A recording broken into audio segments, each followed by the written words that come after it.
Hi అండి, అందరికీ నమస్తే. వెల్కమ్ బ్యాక్ టు కుమారిషం. ఈరోజు ముందుగా మీకు మీ కుటుంబ సభ్యులందరికీ కూడా శ్రీరామనవమి శుభాకాంక్షలు అండి. మరి ఈరోజు శ్రీరామునికి అర్పించే పవిత్రమైన నైవేద్యాల గురించి మనమైతే ఈ వీడియోలో అయితే తెలుసుకోబోతున్నామండి.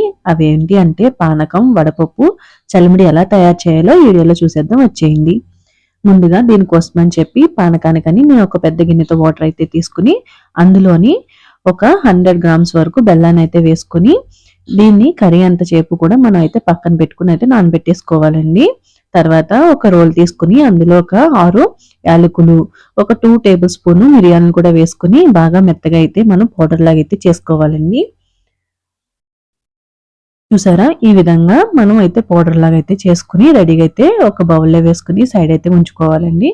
తర్వాత మరొక ఒక బౌల్ అయితే తీసుకుని అందులోని ఒక 100 గ్రామ్స్ పచ్చిది పెసరపప్పు అయితే తీసుకుని దాన్ని ఒక 3 టైమ్స్ అయితే వాష్ చేసుకుని అందులోని ఒక గ్లాస్ వాటర్, అంటే పప్పు మునిగేంత వరకు వాటర్ అయితే వేసుకుని పక్కనైతే ఒక 2 అవర్స్ నానబెట్టుకోవాలండి.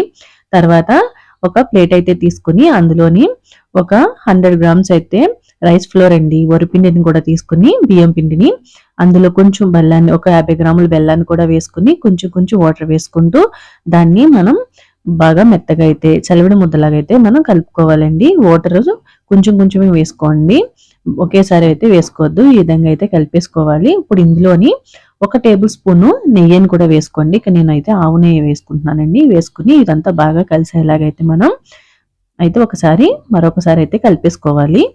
చూసారా, ఈ విధంగా ఉండలాగైతే మనం అయితే చేసుకుని పక్కనైతే పెట్టుకోవాలండి. ఇప్పుడు మనం ముందుగా నానబెట్టుకున్న బెల్లం ఉంది కదండి, ఆ బెల్లాన్ని అంతా కూడా మనకి ఇలాగ ఒక్కొక్కసారి గరిటతో కలిపితే మనకు బెల్లం అంతా కూడా మనకి చక్కగా అయితే కరిగిపోతుంది. అలాగే ఇందులోని మనం ముందుగా ప్రిపేర్ చేసి పెట్టుకుని యాలకులు, మిరియాల పౌడర్ని కూడా వేసుకుని బాగా అయితే కలిపేసుకోవాలండి పానకానికి.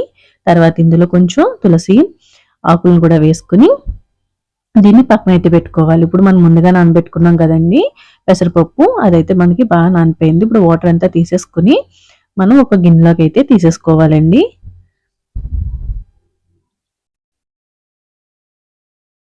ఇది మనకి వడపప్పు అయితే రెడీ అయిపోయిందండి. తర్వాత ఒక చిన్న గ్లాస్ అయితే తీసుకుని ఒక గ్లాస్లోని మనం రెడీ చేసి పెట్టుకున్న పానకాన్ని కూడా వేసుకుని అయితే మనం రెడీగా పెట్టుకోవాలి. అలాగే చలిమిడి కూడా. అంతేనండి, ఎంతో ఈజీగా చేసుకునే మన రాముల వారి నైవేద్యం అనేది రెడీ అయిపోయిందండి. మరి ఈ వీడియో చూసి మీరు కూడా చక్కగా మీ ఇంట్లోని మీరు కూడా ప్రిపేర్ చేసుకోండి. మీకు ఈ వీడియో ఎలా అనిపించింది అనేది నాకు కామెంట్ సెక్షన్లో అయితే కామెంట్ చేయండి. అలాగే తప్పకుండా అయితే మన ఛానల్ని